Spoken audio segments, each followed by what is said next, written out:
Hi. My name's J.C. McCauley. I'm Naisha McCauley, and you're watching AccessTV.org.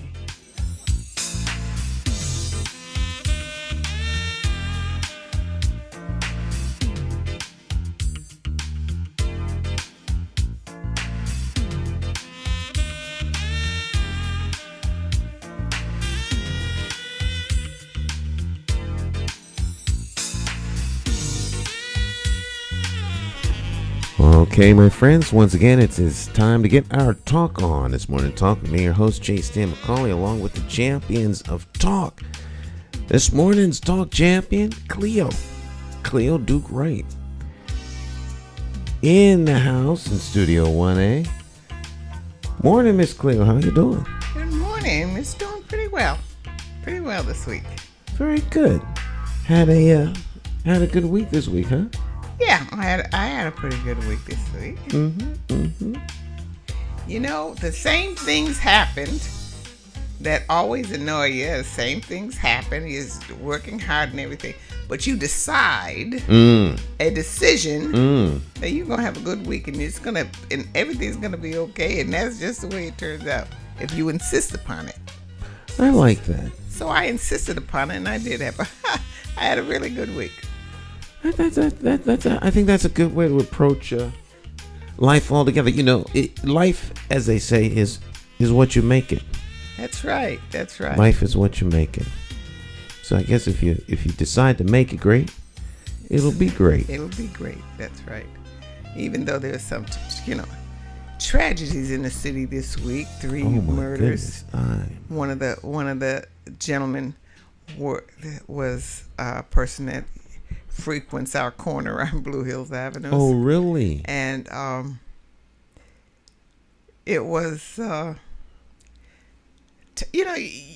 you wonder, people are out there and they're doing what they do and knowing it's a risk, knowing it's a risk. But when someone loses their life, even though they're constantly telling me, Miss Cleo, I don't, this, I don't care. I don't blah, blah, blah, so nonchalant about it. When someone actually dies, they fall apart. The grieving process on Blue Hills Avenue right now is really tremendous. And I just look at it and I say, wow, is it time to turn around? And they do, no. They just say, oh my, I don't mind dying. I don't care if I die. I said, oh my goodness. What could I say? What could I do to just make a difference in their life? I have absolutely no idea. Well, I do remember you mentioning in prior conversations about people, saying that they don't, yeah, they don't really care, and everyone has to die, but they do care. They do care. I think everyone they care cares. very deeply, and they care very deeply for each other, even though, they do different things that are not too nice to each other. They still care deeply for each other, and I guess it's a way of life. It's what people know. I don't know. I don't understand it, because the few people that I know their life and their families, you wonder why, why this way? It's interesting because it comes down to a ongoing conversation that we have here in terms of things that are life affirming, things that elevate life, things that glorify life. And it seems more and more that there's a need to do just that, to focus on how valuable life is, and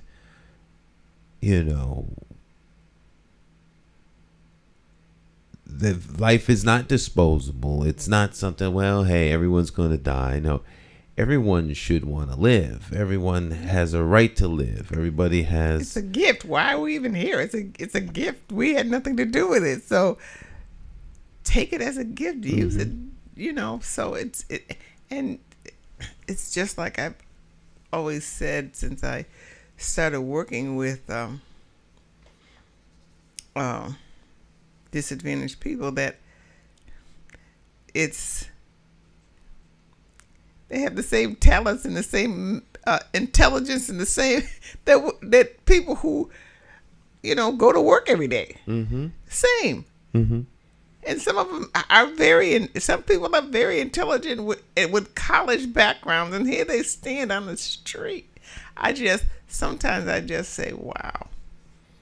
I think sometimes what we want for people is not necessarily, unfortunately, what they want for themselves. Right. And that's true. And how, I guess, I was thinking, so much emphasis is put on personal joy, personal satisfaction. As long as I feel good, I am good. But, maybe there's some truth to that, I mean, maybe the what's in the best interest of me, my interests. There's so much focus. Well, what's in your best interest? We've kind of lost something there. I think we're lost. There's something that we're missing. That's very important. There's something that we're missing because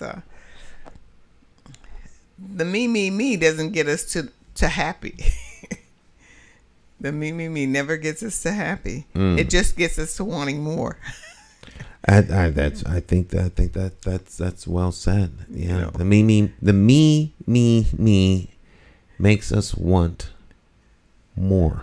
Right, and want what other people have, and want this, and want that, and try this. And now, why are you out there trying to make all the money in the world illegally? What are you doing with it? What are you doing with all this money that you're making? And tomorrow you have nothing. It doesn't. I think there's a dream there, but I don't think that they know how to attain whatever they're dreaming. It's not attainable. So sneaking around corners and being afraid for your life. Yeah, 3. Oddly enough, I think there were 3 in Hartford this week or last week, right? 3. 3 homicides this week. 3 this week. This week it was this week. 3 this week. So I think we're up to 36. I'd say we were on track for 40 this year. It's just. It's just such a sad thing when I'm seeing this person opening the door for me, helping me get Willie into the house, always being gracious and saying hello, how you doing, and then you come home one day and everybody's walking around in like a stupor and a little crowd, and then you see the candles on the ground and you say, oh God. And then you ask the question, who's gone?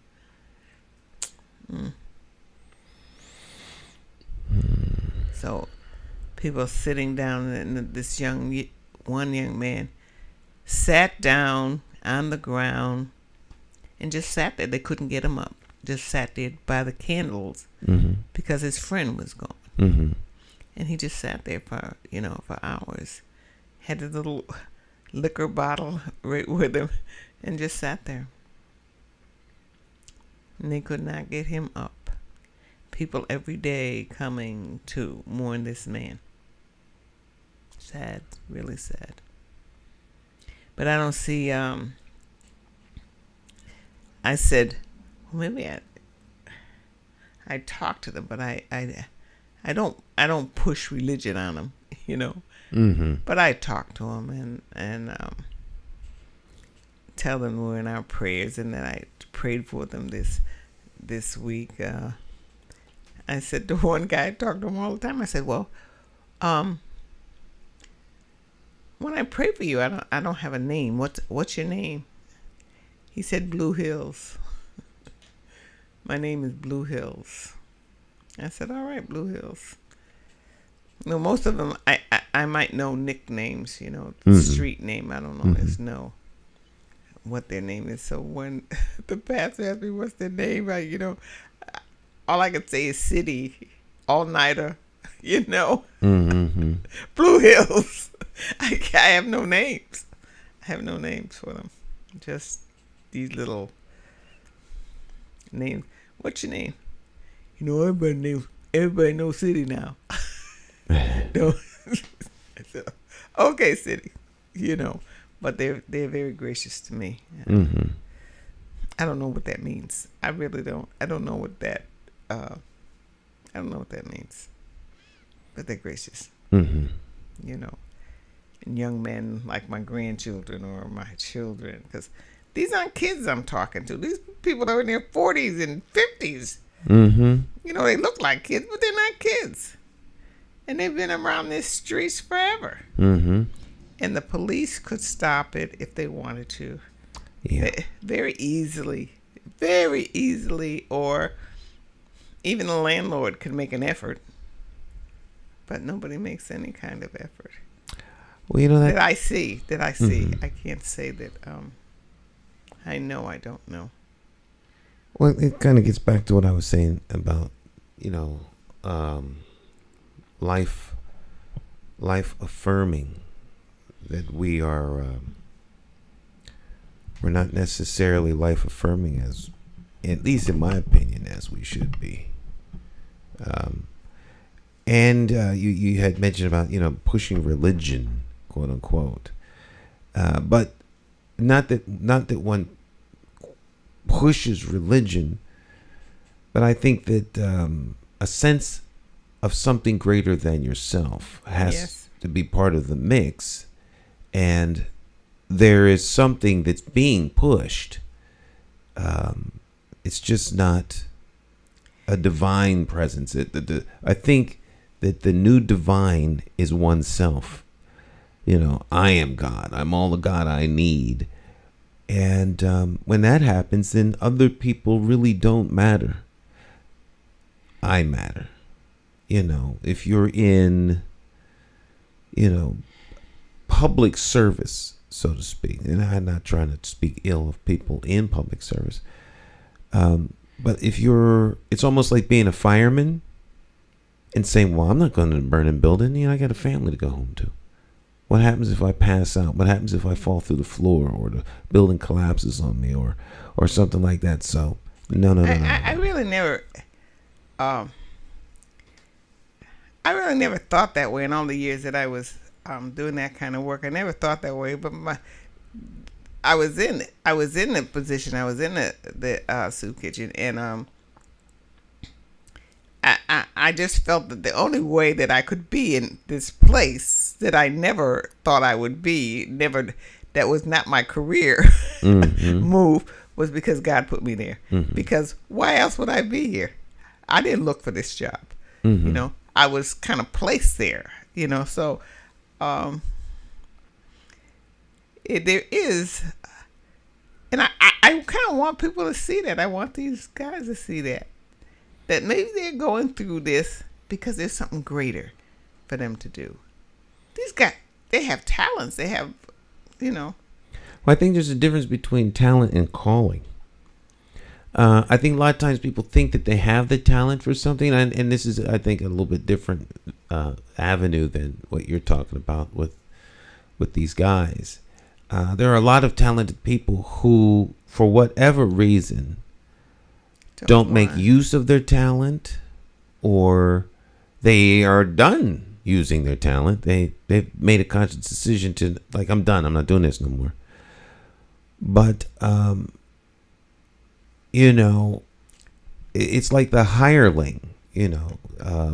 There's a difference between the person that's hired because they want something to do for which they get paid, and the person who's called to do something. So there's like the servant, the person who's in service to public service, or the helping other people genuinely, as opposed to helping people because there's something in it for me, like money or profit. I get paid. I got a degree. I know what I'm doing. Right. I get. This is how I make my living. This is how I make my living. And I'm in something that I can't get out of. Mm-hmm. No matter, I may try, but it's not going anywhere. And I don't know if you call that a call or what, but there's some people who just are who they are, and they don't get out of it. It just is. I think that's a calling. Well, it could be, because I think because the calling compels you to do something, and there's joy in it. So if you're a teacher, and you just you want to have access to that venue for a whole myriad of reasons, as opposed to imparting information and nurturing the children. I mean, that if that's the call, that's a difference. And the horror stories I've heard of people saying about teachers, where the teacher will tell the student, look, it don't matter to me whether you fail or pass. I get paid either way. I mean, that kind of attitude, the hireling, they're just a hired hand. They're not going to go out of their way to wrangle in the sheep, the horses, the cattle. They're not going to go out of their way into the burning building to risk their life. They're not in service to the people. They're in service to themselves. Yeah, you say that, I met retired teachers. Mm-hmm. As a matter of fact, I'm working with a team of people to put on this little gala next year. Mm-hmm. They're retired teachers, and they still have that passion for the children. Mm-hmm. They still have the passion. They still, and it's wonderful to see. I'm saying, why can't you do something over here? And they have, because they're in their 70s and they work way beyond. But one teacher says, I'm just tired. And one said, they're letting the children run the school. There's no manners. There's no integrity. There's no the kids just do what they want to do, and they're the rulers, not you. I can't go back into that. They say to me, but I said, but we can start something out here. We don't have to go back in the school system. We can start something out here. We could do something out here, and teach the children. Well, I agree. You can start something outside of the system, but they're right. They're right, and to a degree, it's the absence of the thing allows for deterioration. It's like if you take the referees off, and I'm not picking on teachers or firefighters or police officers. I just use these as examples to kind of make the point broadly. If you take the referees off the football field, folk will be doing everything they can to win. They'll cheat. It'll disintegrate. So it's the presence of those referees that keep the game as honest as it could be. So there's got to be referees, huh?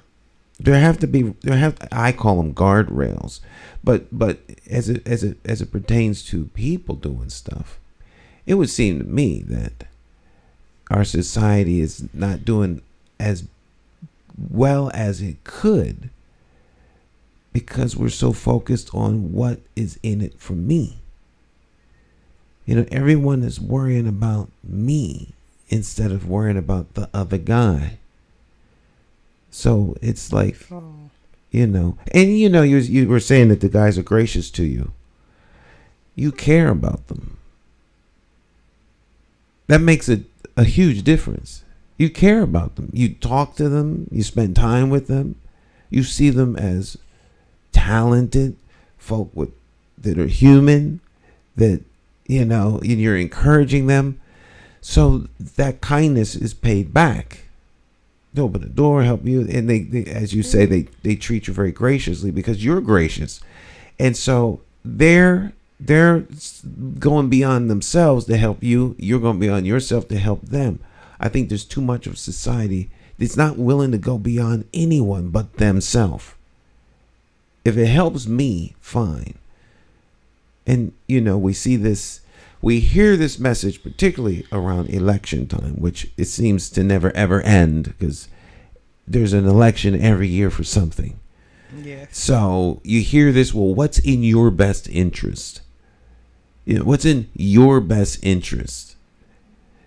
And messages are crafted to serve you. You deserve this. Don't you want to have this? Why should you be left out? The equity issue. I'm not speaking against equity, but equity at the end of the day is me. I deserve to have the same amount as them. We need to be fair, and I need to get mine. So everything is centered around me, and me always wants more. And so we don't share. We don't there's this sense of entitlement. I'm better than those people over there. They're the evil ones. They're the sinners. They're the devil. Those folk can be the death of me. Why can't we see that all of this that we're doing to each other benefits somebody we don't even know or see? Absolutely. Why don't we see that us fighting and disliking each other because of one thing or another benefits somebody who's manipulating something over there that we will never see and probably never know? But we're in a pen like cattle. That's all I can ever and that's how I feel sometimes. We're in a pen, and no matter which way we run, the gate is up. Can't get out. You can't get out. You can't get out unless we all push together and knock down the fence. We can knock it down, but we have to all push together to knock it down. I was really, really confused this election day as I worked the polls. And so were a lot of other people. Somebody came in. See, we're not together. Somebody came in and said, could you give me some information about these candidates so I know how to vote? I said, no, we can't give you information about the candidates. You got to go in there and vote. That's funny. Without the... And I mean, it was serious. And I'd give them a ballot, and they stood like hypnotized, just looking at this ballot. And I'd say, you may take any booth that's available, and they just, okay, all right. They said, all right. And they kind of slowly, and they said, well, I said, are you going to need some help? Yeah, I'm going to need help. So I called the moderator over, and she helped quite a few people. But I felt very sad for us all. And then we sent so many people to other places because their polls had changed. And I say, see, if we were together, if we just were a little bit together, do I have to answer these 2 questions to vote? I says, no, you don't have to answer them if you don't want to.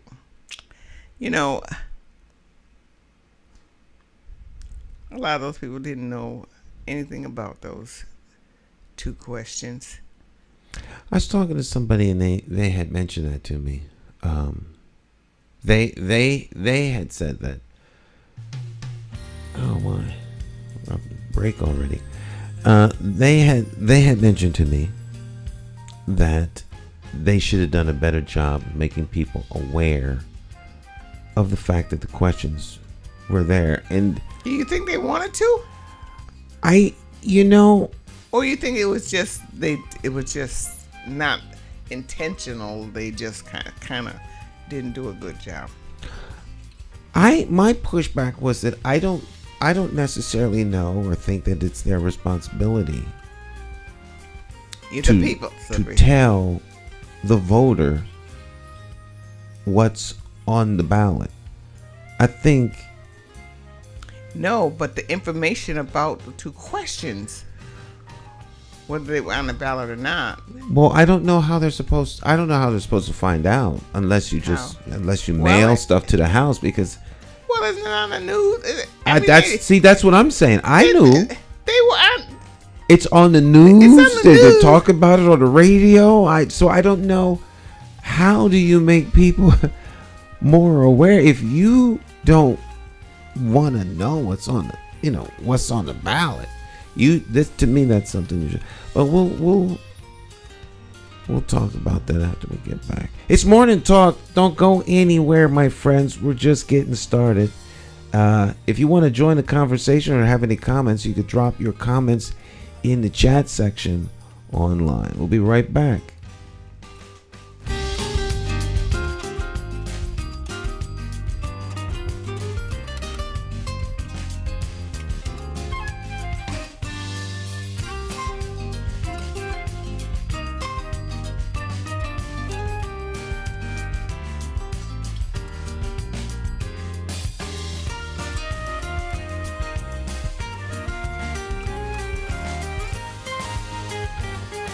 Independent thinkers are Puerto Rican, Mexican, Peruvian, Indian, Bosnian, Italian, Irish, Jamaican, African American, European, straight, gay, Nigerian, transgender, Christian, Jewish, Muslim, short, tall, skinny, rich, poor, happy, sad. Some of us hold a PhD and others a GED. And though we may be Democrats, Republicans, or members of the Working Families Party, we all have escaped the plantation of party politics and become independent thinkers because we as individuals are more than a party. You see, independent thinkers come from all walks of life. And the one thing we all have in common is that we love, live, laugh, and learn in the city of Hartford. We are the constituents, and the government of Hartford belongs to us. My name is J. Stan McCauley. I'm an independent thinker, and I approve this message because it's time to stop towing the party line and vote for a candidate you can trust. You too can escape the plantation of party politics if you have the courage to free your political mind.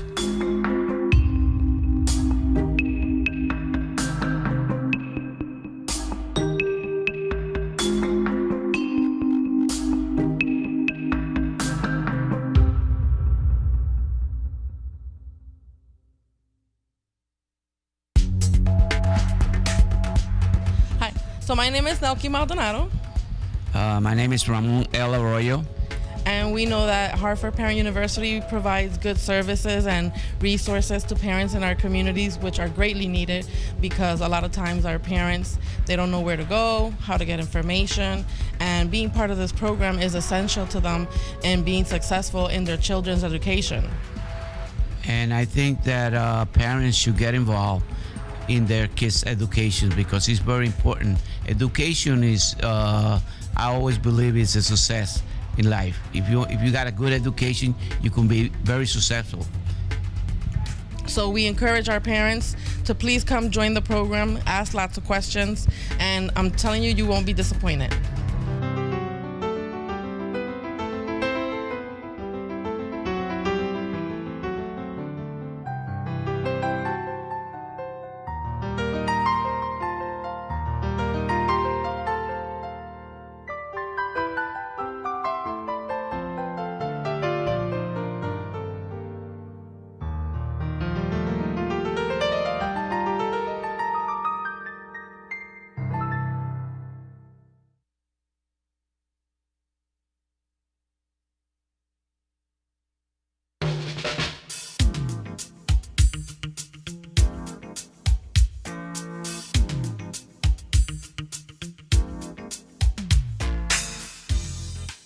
Hi, My name's J. Stan McCauley. I'm Naisha McCauley, and you're watching AccessTV.org.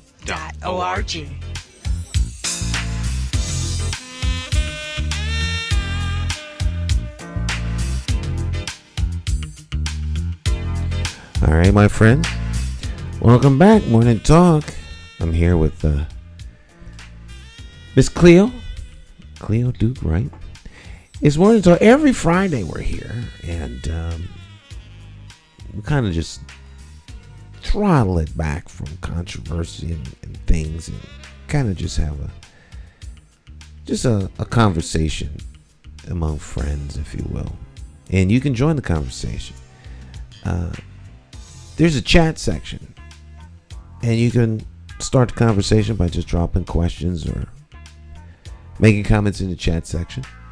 If you'd like to call, you can always call the number. In order to get the number, send me your phone number, because see, we need to know who's calling. We can't just put you on the air because people play games and all that other stuff. And so what we did, because we reach beyond, we reach far and wide, and there's just no way to know the sincerity of somebody's calling. So if you send us your number, we will call you to verify that you're a real caller, a real person, and we'll log your name in. So anytime you call, we'll see that you're cleared to call. Morning Talk at accesstv.org is all right email address. If you do that, then we'll let you get on the air and talk about stuff all you want. All right, that's just how we do it. So we were talking about this voting thing and the questions. There were two questions on the ballot. The one question was, should there be early voting? Right. And the second question was, pull your mic up. Yeah. And the second question was, should the charter in Hartford be embraced or approved? The Charter Revision Commission has put forth changes to the city constitution, if you will. And very minute. Yeah. Yeah. Very minute changes. Not all that. Yeah, that was a confusion. That was the first one, wasn't hard for me to answer, but that one was hard for me to answer because my inclination was to say no. But for early voting? No, not for early, for charter. Oh, for charter revision. Yeah. Because I don't think that they really worked hard to make a change in the charter. I think it was just a give them something. Well, the charter changes benefited, I guess the status quo, if you will. The one thing I didn't like about what was proposed was the aligning of the election of Board of Ed with the mayor. That's in the charter change. And that change said? Well, what they would like to do is, instead of the election for Board of Ed being on an off year from the mayor, it happens the year after the mayor. I think it's on the same year as the president. Or I think, because it's not this year. It's the year after the mayor's election. If you align the Board of Ed election with the mayoral election, I guess the thinking is that you'll have more people come out, and thus more people will vote. But more people won't vote intentionally. They'll just vote because the names are there.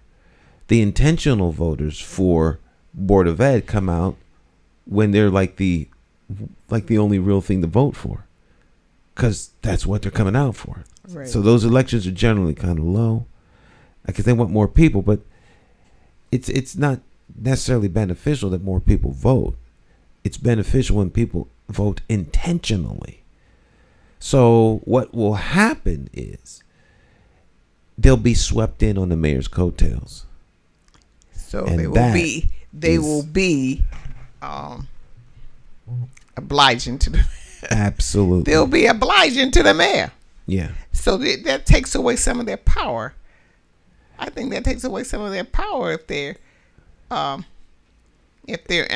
doing that because it's a you owe me. Absolutely. In my never to be humble opinion, I absolutely agree with you. Because if the mayor already gets to appoint 5, the mayor gets to appoint 5 people. And when I say the mayor, I don't mean the current occupier. I mean any mayor. Any mayor. The office. Why is that? Holder gets to apply. Why did they feel that the mayor should appoint people to the Board of Education?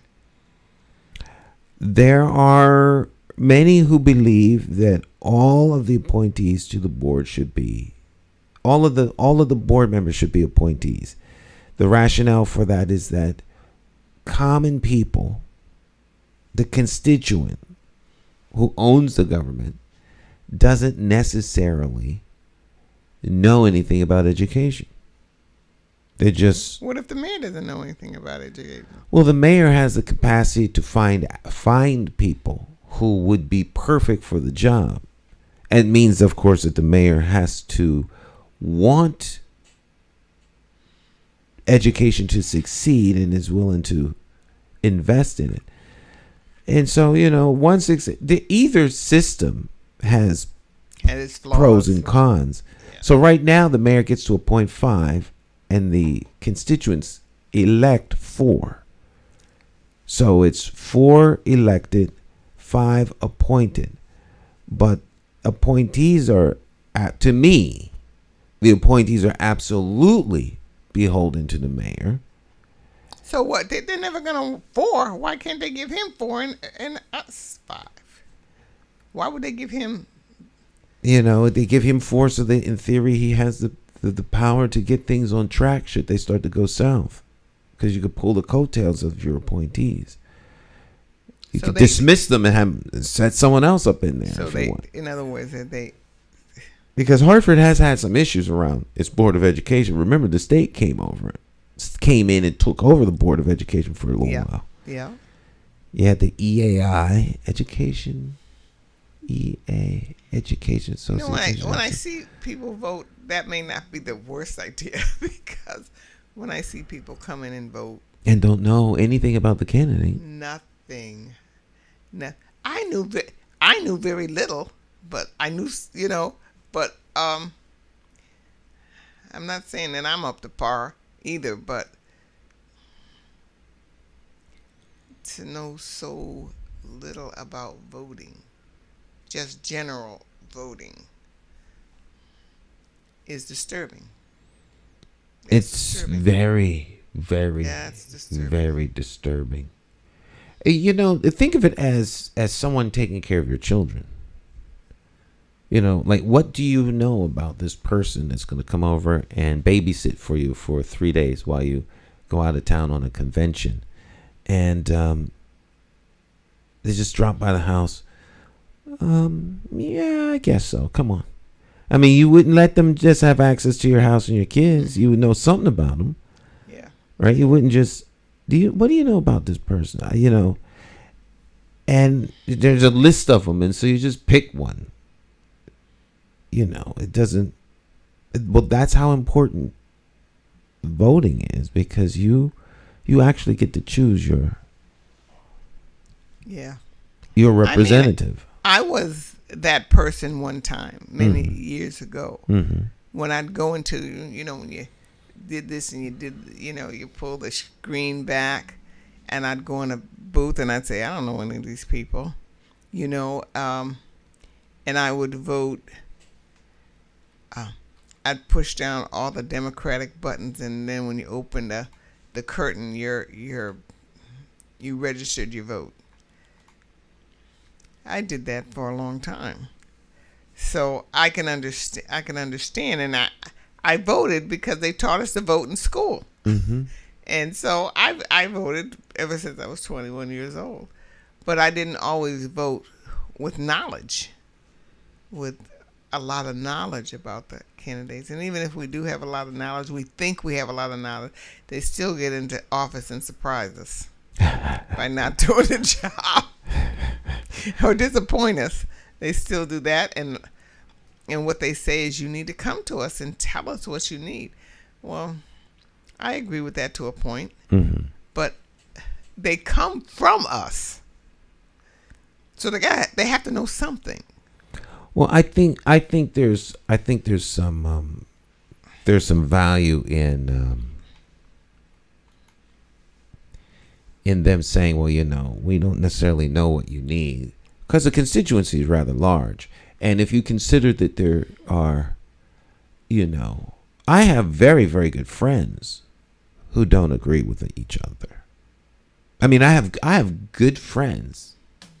I mean, people who I would say are in my circle of friends, who, if I were sitting down eating with one and another came and sat down, the other one would get up and leave because they don't like each other or agree with each other.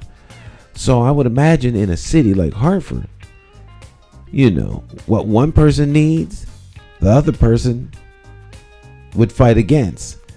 So I think it's really up to the constituent to come to the representative and tell them what they need. Here are the constituents. And you have, say, 400 or 500 voters in front of you. Mm-hmm. And you're the elected official. And they had one opinion that did not agree, and you did not agree with it. But they said, this is what we want. We want you to vote this way because this is what we want. Now there's 500 of them, right? And there's you with a different opinion. So what is the responsibility of our elected officials when they sit down and vote? What is their responsibility? I think it's the responsibility of the elected official to go with what the constituents want. That absolutely, the constituents supersede the opinion, the will, or the expressions of the representative. You represent these people. You stop. I mean, there's some things that they trust you're going to do the right thing on. But if the overwhelming majority wants something, I think you have an obligation to do that. We'll be right back. Stick and stay. Join the conversation. Morning Talk.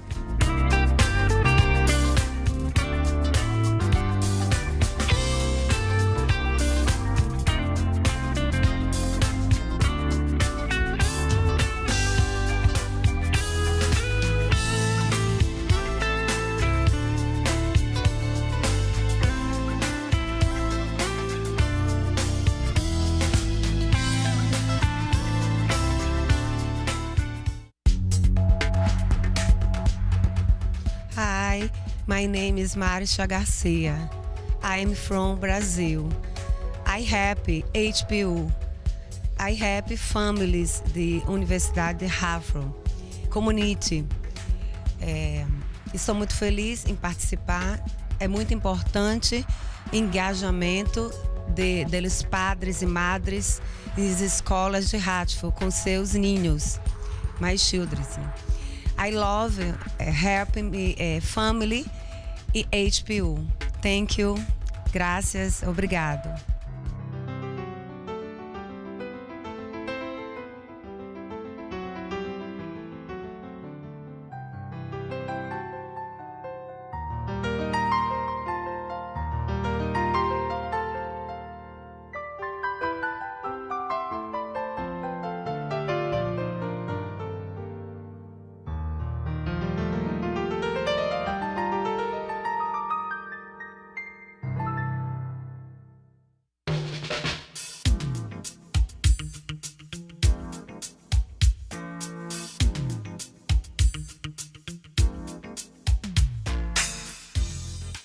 Hi, My name's J.C. McCauley. I'm Naisha McCauley, and you're watching AccessTV.org.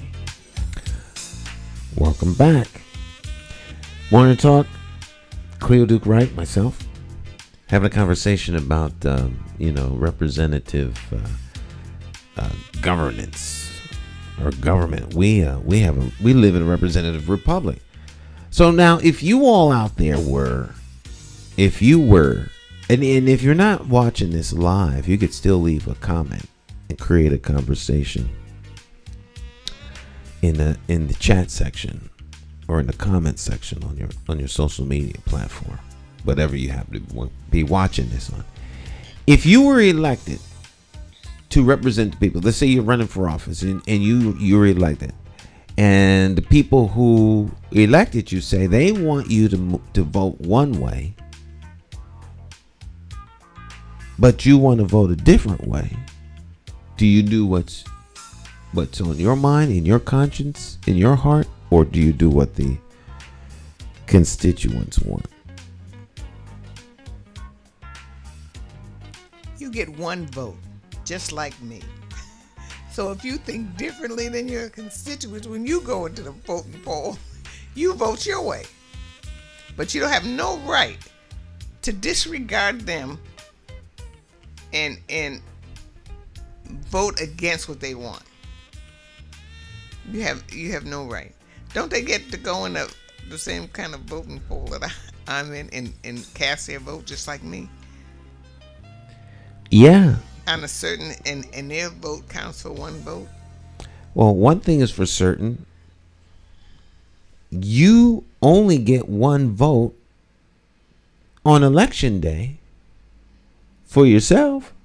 So if I vote for me, if you're voting just for yourself, then that's only I was only one person that got me in the office.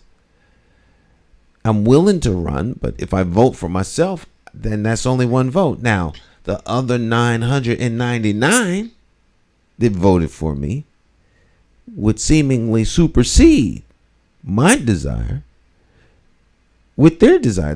That's to me what we have going on with a representative republic. The elected official speaks for us all. So are they really speaking for us, themselves, or a special interest?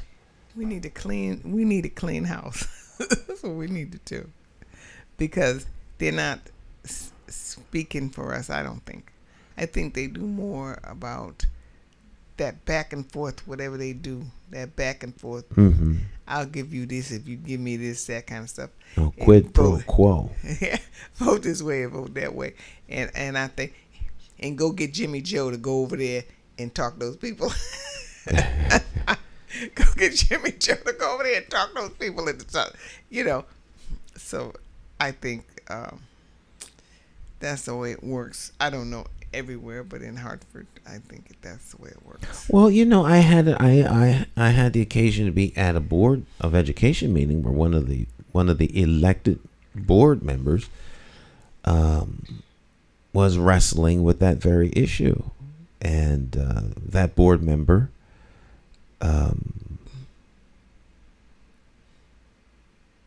was voting on whether or not to give the superintendent another year to her contract.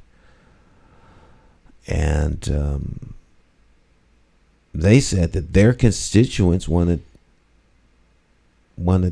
her to vote no, but she was going to vote yes. And she said that out loud. She said it out loud and looked into the camera. Yeah, and said it. I mean, she was very, she was weighing it out. I think she herself wanted to give support, but her constituents were against doing so. And I think, and that's what she should have said. She should have left it. She should have abstained. This is where the abstention comes in. There's a conflict here. So abstain. Abstention means you're not giving an opinion. Abstention means you're not going to vote. You're not going to vote. You're not going to vote. Right. At all. You would have voiced your opinion when you made the comment. I would like to vote for the extension. However, as an elected official, my constituents are vehemently against this, and so I'm going to abstain. Which means nothing is done. She's not going to do anything. I'm not going to render a decision on this. It's still a betrayal. Well, because I guess I have to agree with you. Yeah. Her constituents asked her to do something. They put her in office, and she did not do it because she thought she knew better. She might, but that's not the point. The point is your constituents said no. Well, the argument could be made. My constituents elected me to use my best judgment in representing them in their absence, because they can't be at every place. But they're not absent. They've told you what they want. They're not absent. They're telling you what they want. They obviously knew the issue. They told you what they want, and you didn't do it. Well, you make a very good point, Cleo. With that argument, I would say that the elected official is grossly in error. Grossly in error. So now, you can't get that official out of there till their term is up. If an official continually does that, mm-hmm. then we should have a way of getting rid of that person. Well, that would be a recall. Now, that's a question that needs to be on the ballot. Should there be the capacity to recall any elected official with 50 plus 1% of the vote through a petition? And I bet you if that happened, some of the cockiness out of some officials would subside. If you could get rid of them with a 50 plus 1 vote. Well, that would be interesting, because I think that could impact greatly the unopposed candidate. And it's going to make it even harder for the unopposed, or for the incumbent, if you will, this early voting. Early voting sounds good, because the premise is that everyone now gets to vote, as though they didn't all get to vote before. But they all did get to vote. Of course they all got to vote. If you only have 1 hour to vote, the opportunity is there for you to vote. So it'd be different if we told you can't come to the poll. Now you can't vote. That's what that means. So you have a whole day to vote, from 6 in the morning to 8 o'clock at night. To 8 o'clock at night. So that's 14. 7:59. Okay, 7:59. So that's 14 hours. And if you're in line at 8, you can still get in. If the line is 6 miles long, you can still get in. Yep. So now, if you extend the voting time to maybe 3 days, so now you have 3 days to cast your vote, whether you come in or you put it.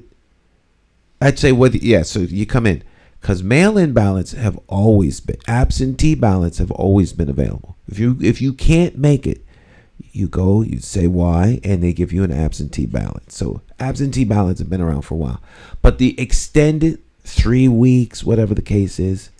Why is that important? Why is that? When that question first came to my attention, I didn't understand it. Mm-hmm. Because you could do an absentee ballot, you could go into City Hall, you go to the voting post. So I didn't understand what they meant. But they meant voting a week early or 2 weeks early, right? Yes. Is that what they meant? Yeah. You can. It's not. It's a whole length of time. So let's say it's only. How does that help the How does that help the string pullers? The incumbents, the string pullers. I like that. That's good. The string pullers have an enormous amount of money. As a candidate, particularly if you're an outsider, right? Like myself, or you're someone who's a protest candidate, or someone who's pushing against the system. You're on the outside, and you don't have deep pockets. So if you have, polling locations, let's just say 10 of them. You want people standing outside the polls, handing out, literature and encouraging people as they go in. Well, imagine doing that for 3 weeks. It's very difficult to touch those people on their way in, because a lot of those people make the decision at the last minute when they go in on voting day. All right? Right. So if I go in on voting day, as you testify, there are people asking you, who should I vote for? Can you tell me a little bit about the candidates? Most people are conflicted right up to the last minute. All right. So with this last voting cycle, you didn't know anything about the candidates. All you knew is who talked the worst about the other. Right. So this became a trash campaign. Whose reputation and good name can you destroy the most? And that's what campaigning will come down to. Just a barrage of who's the worst, who's the worst, who's the worst. And you demonize the person. And then, you don't really have a way to reach them in that last moment. I think this is just not necessarily the truth. If you can have people at the poll on polling day to answer questions about the candidate, that is very helpful. But as a protest candidate, as someone who's running against the machine or the system, it's very difficult. It takes money to do that. And the incumbents have unending money. It's nice to get a check from the governor right before the election to help the poor, right? Or when Trump sent out checks with his name on them. It didn't work, but he did. Yeah. He didn't send me one. Well, who did he send it to? He sent out checks. Everybody got money. It was for the pandemic. Oh. The little incentive checks, but most people's were direct deposit. Oh, but if you got a check, his name was on the check. And so there's nothing like getting. It's like almost like buying votes. So so I understand the desire to give people more of an opportunity. One viewer says, this is not 3 weeks.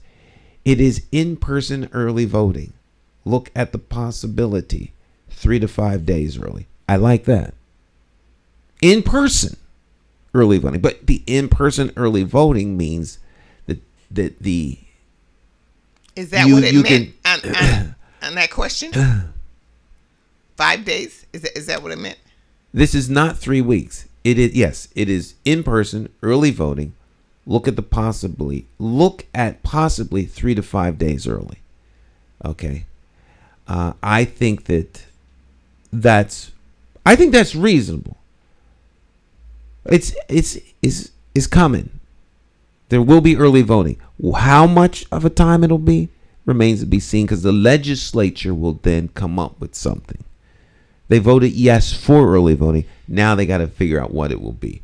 I believe that it should. I concur with this 3 to 5 days, because you're still going to have to put some people out there, though.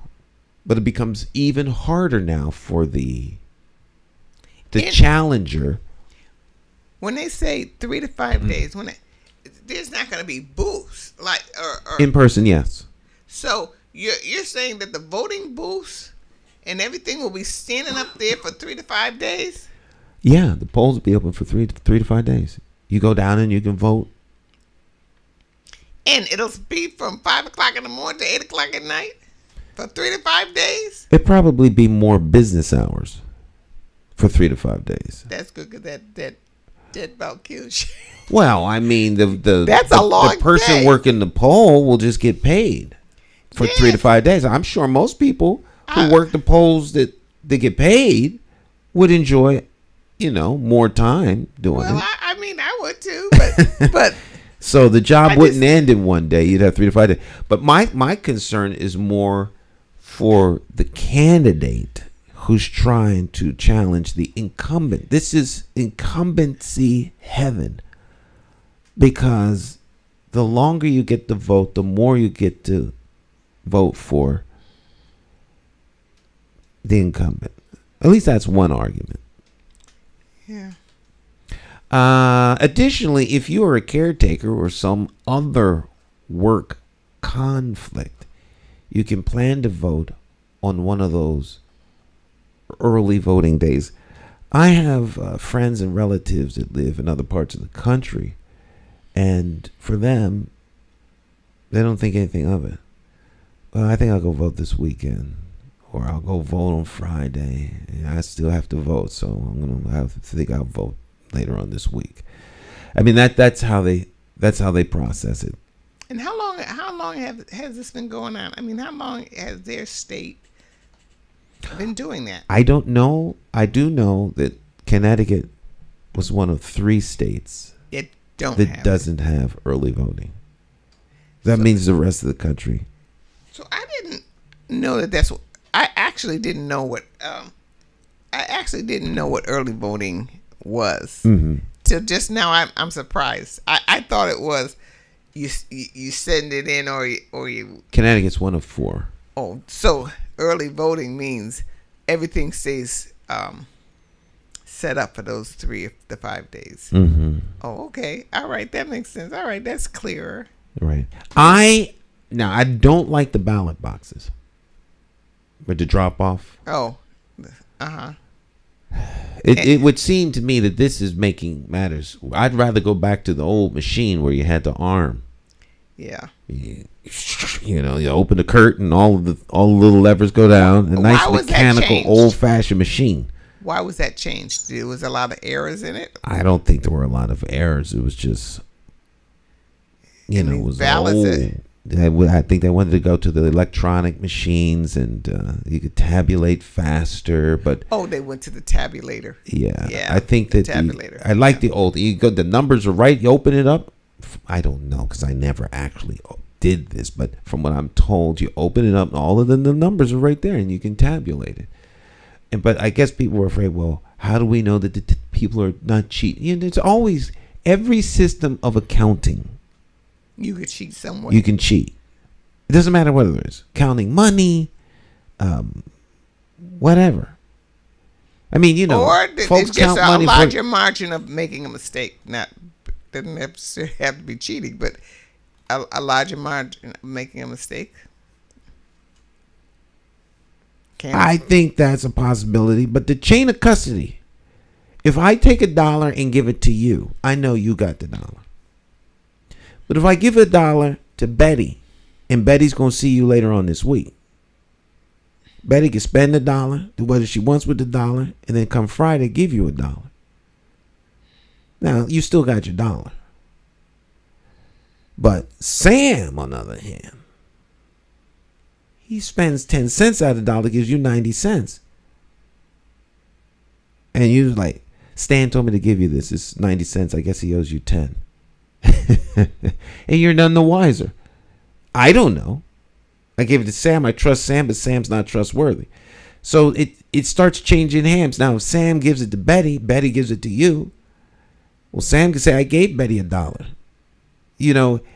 It changes. So if I put something in the mail, the mailman takes it to the post office. The post office people handle it. Then they take it downtown. Now someone's got to open it. They got to verify that all the envelopes are signed. Then they're going to count all. There's just too many hands involved in the making. This is what Trump was talking about, right?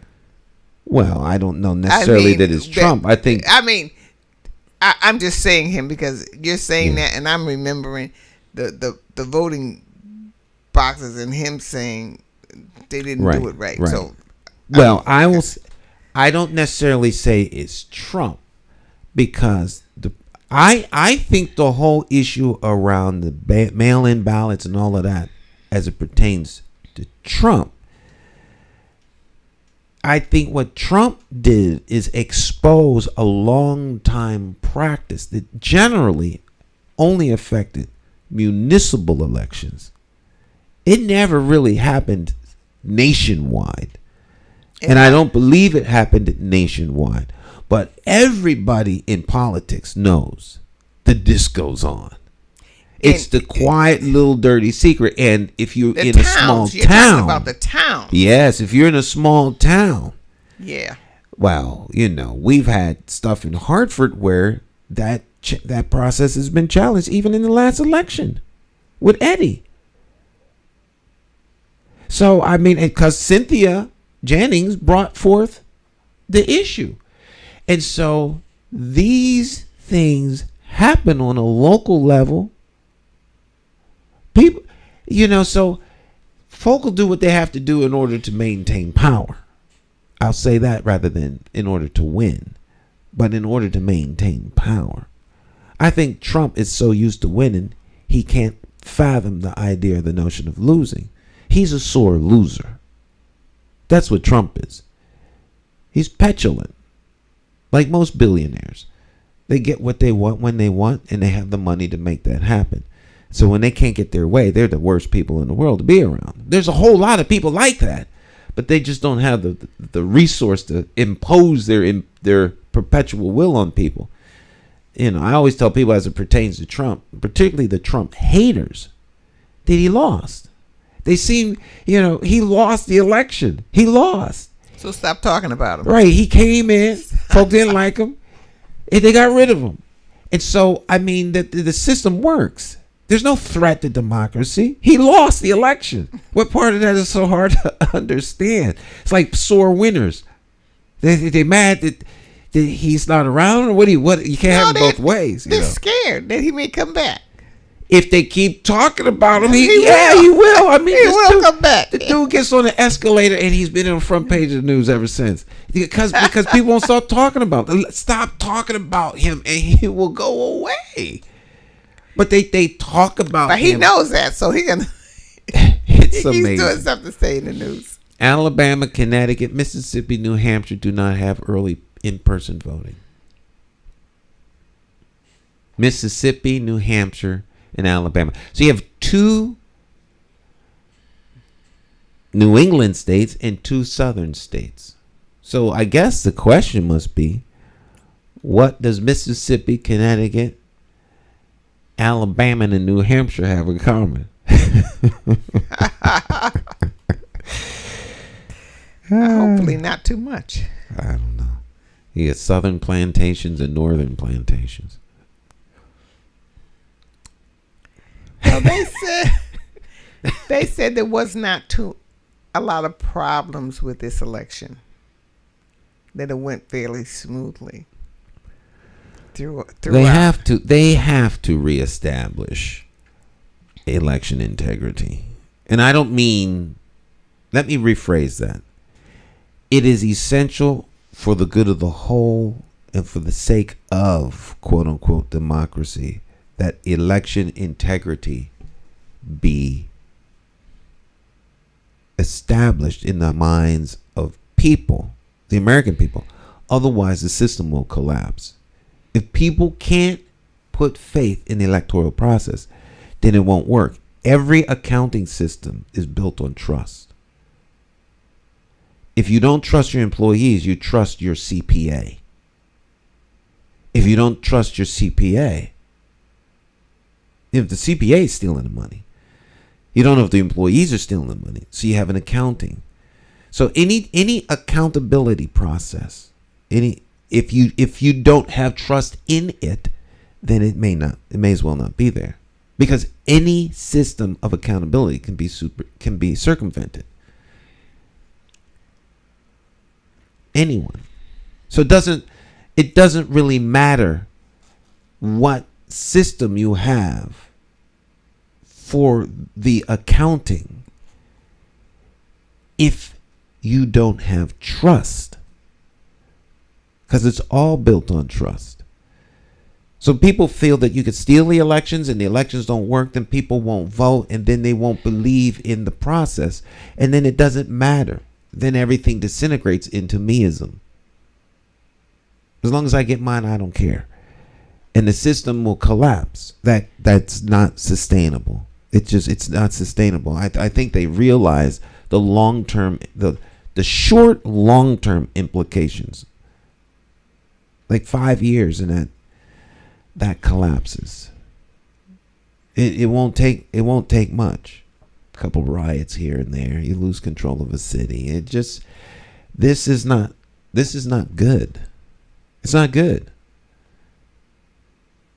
And if the United States collapses, then the world is, we're the world's number one consumer. We're the standard bearer for the world. We're the world's, guardrail. Ukraine would be done by now if it wasn't for the United States sending weapons and stuff.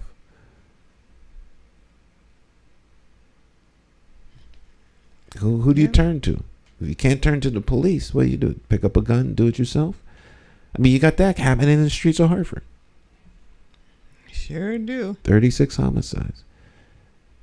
People don't trust the police to handle their grievances, so they're doing it themselves. I've seen criminals call the police on each other. So if the lawbreakers don't trust the police, then they take the law into their own hands. There are not enough police officers in the city to maintain calm should the city go wild. There's not enough of them.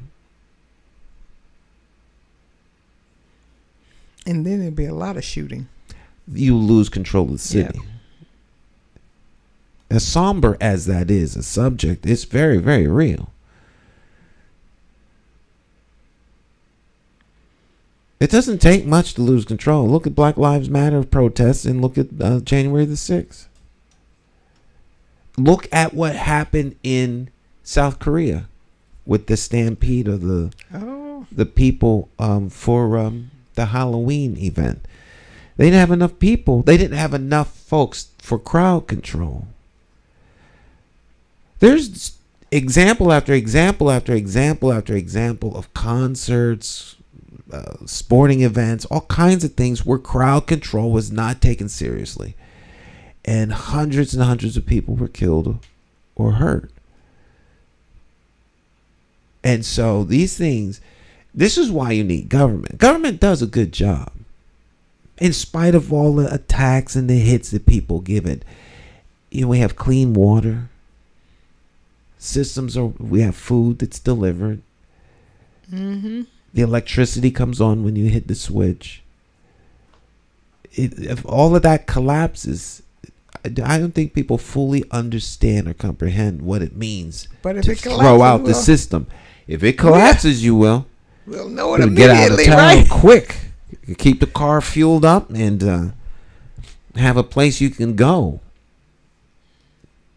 to situate yourself, because you can only drive so far without gas. I mean, with tank of gas only take you so far, and you're doomed if you have an electric vehicle. Oh yeah. Where you gonna charge that sucker? But set the solar panels out. Let the batteries charge. I guess. Do I feel a stomachache coming on? No. You know why? Because we have the best system in human history. Yeah. Things have been a lot worse on Earth than they are now. So, I mean, you have some minor skirmishes, but it's not a world war. And it's not the end days. It's not. Well, I can't speak. I can't speak to that. I can't speak to that. But things in the United States are not as bad as people would think or like to make them out to be. I think things could be better, and I think in our effort to make things better, we can't doom and gloom everything, because a couple of points we would like changed aren't being changed. So the whole system isn't broken. I mean, we just need to tweak it a little bit. We need to tweak it a little bit. The bulb came on the dashboard. Yes. And you keep tapping the bulb and it won't go out. If it's his check engine, the check engine light comes up. So what do? You throw the whole car away, buy a new car. It could be a short in the wiring to make the bulb come on. Might not be anything wrong with the engine. So I mean, you don't throw the baby out with the bathwater. The things that are working work well, and we want to fix what's broken, but you don't condemn the whole system because elements of it aren't working.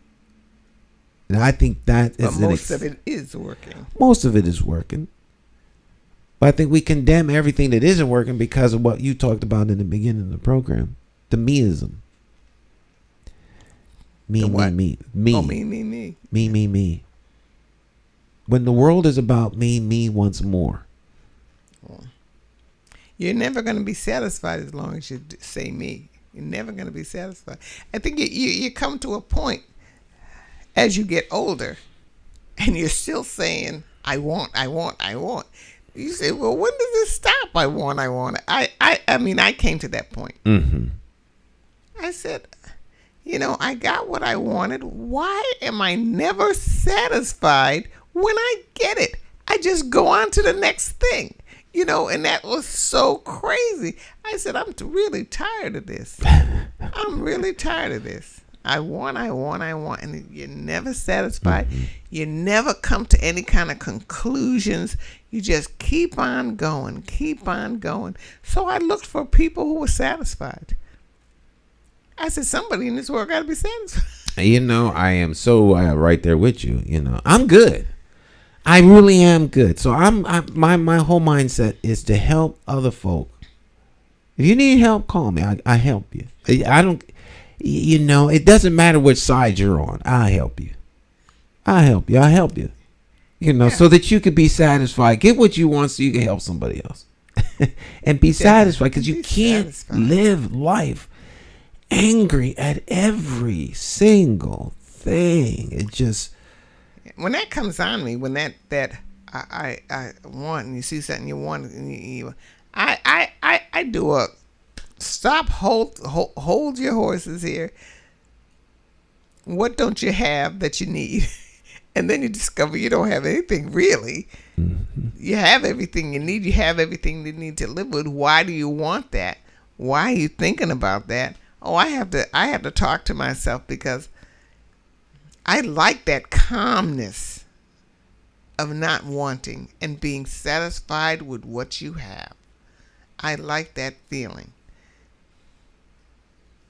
And not getting up every day and saying, oh, I want this, I want that. I tired of it.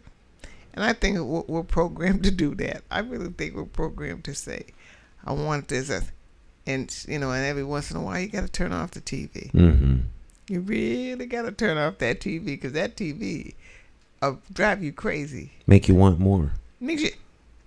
I bought the smart TV. I mm-hmm. told you about it. Mm-hmm. I don't know what Willie did, but this voice came on. This voice interrupted everything. Talked in the middle of the movie. Well, we're here. Well, we're there. This is happening. That's happening. Just constantly. This annoying voice. And it even said, when you turned on the TV's off, or power's off, or something. Power off. I'm saying, what is this awful voice? How do you get rid of it? I don't know how he got rid of it. He doesn't know, because he just pushes buttons.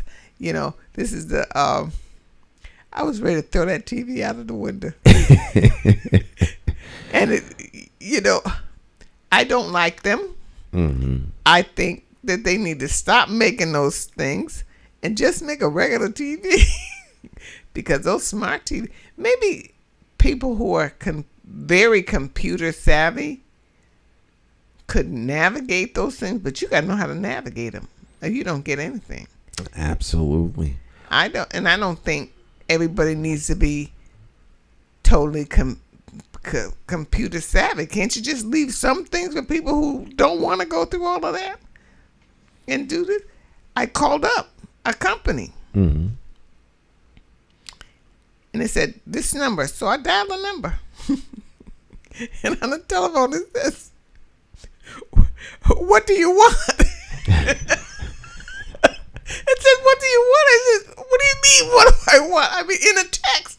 I mean, it said, "What do you want to talk about? What do you want?" And I just kept looking at it. I said, I want a person. I dialed the telephone. I don't want to read this text saying, "What do you want?" Well, So, that's it's a small play on words, but a very powerful one. Like, what do you want versus what do you need? Viewer says here, wants versus needs. It is a conversation I have with myself to come to a place of peace, inner peace, so I can reflect on being grateful for what I have. thank you for the comment. Mm-hmm. Yeah. What do I need? What do I need? Want in the Old English is lack. It's what? Lack. To want for nothing or to lack nothing. So yeah. So want versus need. Everything I have need of, I have. Everything I want. I'm gonna remember that. That's very good. I don't do that, but I'm gonna do it from now on. Mm-hmm. That's very good. Yes. I have, like, I'm sitting in a seat. I should be like, suffering from radiation poisoning, sitting in all this equipment. And I have cameras. There's 3 cameras in here. This is camera 1, camera 2, camera 3. Well, actually, this is camera 1. Camera 2 is on Cleo. And then that's camera 3. Then there's another camera on that little table over there. And then there's one up here. Then there's one in that box that I take out in the field. Oh, uh-huh. So that's 1, 2, 3, 4. Wait, 1. That's 1, 2, 3, 4, 5. And I'm looking at the thing yesterday, and I need 3 new cameras, which is ridiculous. For these, if I could replace these with something that's just a little bit smaller but more high tech, it will look. Nothing will change. It'll just be new. And I have to walk myself off the edge of the cliff and get back in the building. And this happens to me every 2 months or so. And it's like, this you want.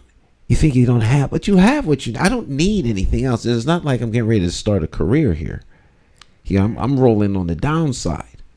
Truth be told. So why would you do that? And so I think we're addicted to consumption. It's like a drug in America. Consumption. We buy stuff, and as soon as we get it, we want something else. And we don't even use what we just bought. I just, and that's probably what annoys me with my husband, because he wants this, and then as soon as I get it, and I want this. As soon as I get it, I want this. We're probably all like that. I'm probably like that too, but I don't have to ask anybody for it, But he talks it out. It is so annoying. I'm saying, didn't I just get you this, that, and the other thing? Yeah, but I need this, and then I need this. Did you get this today? Did you get that today? Well, I bring all of that, and then I need to do. You need to give me this. You know what I'm saying? My God. So finally, I just say, I shut down. Mm-hmm. I don't answer anymore because it's always a need. I get this. I need this. I want this. So I'm saying people do that all the time.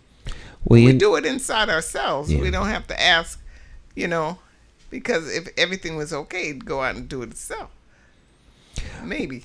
Well, we want stuff. I tell you, like, Amazon has really made you addicted to things, because there's no greater joy than it coming to the house. You get to open the boxes like, Christmas could be any day. That's right. Not only do you want, but now it's here. Oh, it's here. My package is here. And other people in the house get packages. You want a package. And so, let me order some so I can get a package. I do that with books, mostly with Amazon. I just buy books and things like that. But someone just said to me that he was a doctor, a doctor of herbs and all of that stuff. I don't know what you call them. He said don't get your herbs and your medications from Amazon, because sometimes they get them from countries and they put sawdust and they put different things in them.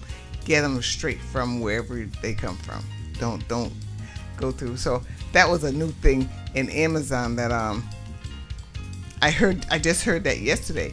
And I don't get medications from Amazon, but I'm never gonna get them. Oh no! I gotta go to the pharmacy or something like that. I so rarely get medication, but if I do, I gotta go and see you.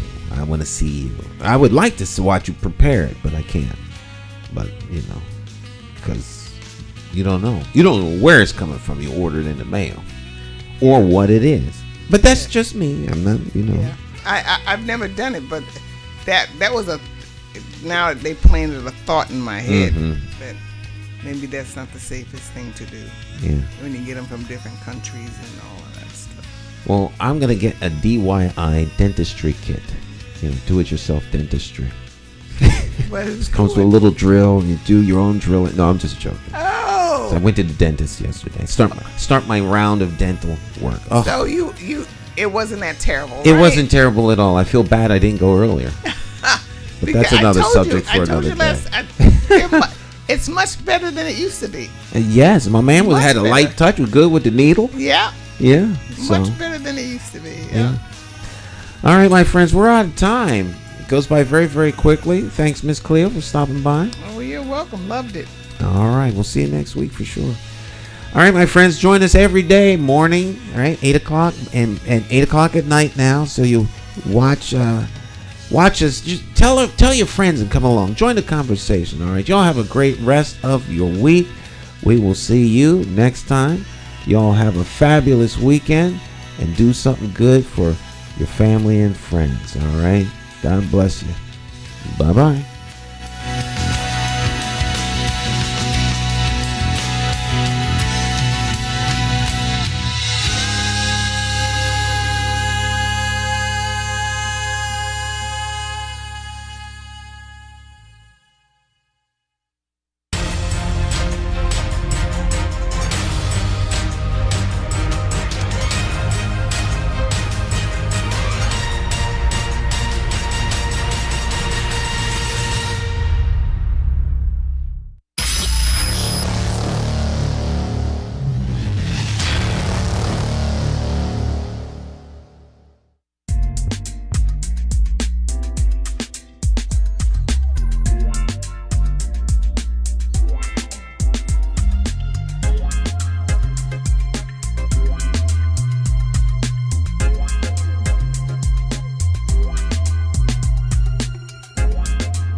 McCauley, and I do business as Light Source Productions. I provide professional services in the area of strategic video communications. First, what we do is we help you craft your message using what I call the rule of the 5 W's: who, what, when, where, and why. We do event documentation, content acquisition, full-scale productions, editing, and of course distribution through our social media television network. And with social media, video is more important now than it has ever been. Whether you're talking big business, small business, nonprofit, church, or just an individual. Let's say you plan you're planning an event, a wedding, whatever the case may be. But let's say a big event, but no video. And you spent all this time, all these hours to put this event on, and maybe 100, 200 people attend the event. But more important than that is that thousands could attend by watching it on social media. But of course, you don't think about this until after the event is over. You can't afford not to capture it for social media. And despite what people think, I am affordable. Give me a call. Let's plan your next video project and share it with the world on my social media television network. I promise you that you will have the attention of one person, me.